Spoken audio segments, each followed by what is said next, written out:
A security guard working in a very, very high-tech fintech startup suddenly gets a huge amount of wealth, almost overnight or maybe in a couple of years. What do you think was the answer for the wealth? Well, if you want to find out, stay tuned to this video. This is from ET Careers GenNext, and I'm Debleena, and this is where we decode the questions and answers of careers of today and tomorrow.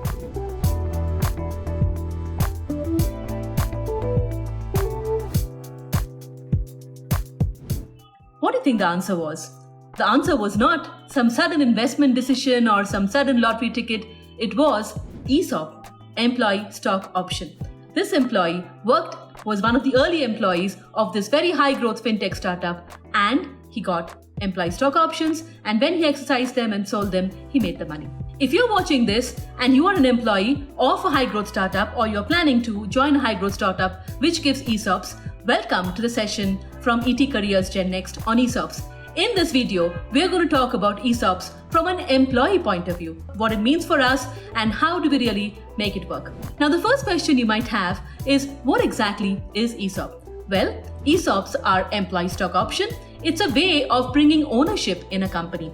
It's very important from the startup's point of view because the company at the early stages may not be able to afford a lot of market salary based compensation. So this gives a sense of ownership. It's important for the employee because while giving ownership, it also allows the employee to grow with the company and get a chance at wealth creation. And then with that wealth, they can plan investments, they can plan retirement, maybe another really innovative startup, who knows. But the question for many employees is, all this is fine in terms of paper money, when do I really see the money? And how new is this? The first answer, it's not that new. It's been started off by companies, and companies like say Facebook and Google have seen many such ESOP millionaires. India, if you think about ESOPs, one of the first companies that come to mind is Infosys. They had planned a very good stock option program, employee stock option program, and quite a few people made their money from those options. Maybe the person I spoke about in the story worked in one of the companies like this. The other startup which comes to mind, one of the early startups in India, startup boom, Flipkart, also had a very good rigorous employee stock option program. According to some reports I was reading, the ESOP pool was about 17,000 crores. Again, created some wealth through that. Now, you might ask the second question, which is, how do I really get this money? Well, to get the money, you have to have what is called a liquidity event.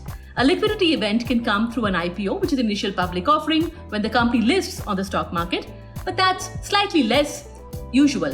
What happens along the way, along the journey of the company's growth, is you might have other liquidity events. For example, M&A transaction, merger and acquisition, or maybe a buyback, which is initiated by the company to create wealth for the employees through stock options. Both of these are possible and we have seen around us. So if you are in a situation like this, and also if you're trying to join a company which is giving you stock option, what are the things to keep in mind? The first thing to keep in mind is, does the company have a well-documented option, ESOP policy? This is important because finally it's a trust which you have between the employer and the employee. And when the liquidity event happens, you need to make sure that the trust is very strong and you actually make the money which you're supposed to make. So look for the written document. In that written document, look for some of these clauses, which I'll talk about next. Number one, what is the vesting period? Some options have this vesting period of about 4 years, where over a year, say every year, you might get 25% of the shares allocated to you. This is when you actually get the shares. You don't get it in one shot. In some cases, there are policies like accelerated vesting, where if there is a liquidity event, you actually end up getting more shares. So look for these employee-friendly options in that document. The next thing is to look for what exactly would happen if you actually have a liquidity event and you're selling your shares. How do you pay the taxes? Well, there are two things which are very important there. First thing is you have to pay the difference between the fair market value and exercise price. This is at the time of exercising your shares. The second thing is you have to pay the capital gains tax when you're selling your shares. So that's the tax burden. And to keep this in mind, the other concept is the holding period. How long can you hold the shares for? Less than 1 year, more than 1 year. Look for this in the document.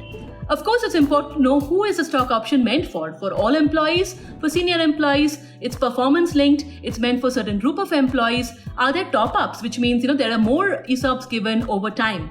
Again, that's a very, very important criteria and which is probably linked to performance as well. So when you're thinking about all of this, Hopefully, many more of you would also create wealth from ESOPs, like we said in our first story. And as we do that, India is already one of the third largest countries in terms of startups. Imagine if more startups are able to use ESOPs well, and if they have more liquidity events like the ones we're talking about, many more of you can create that wealth.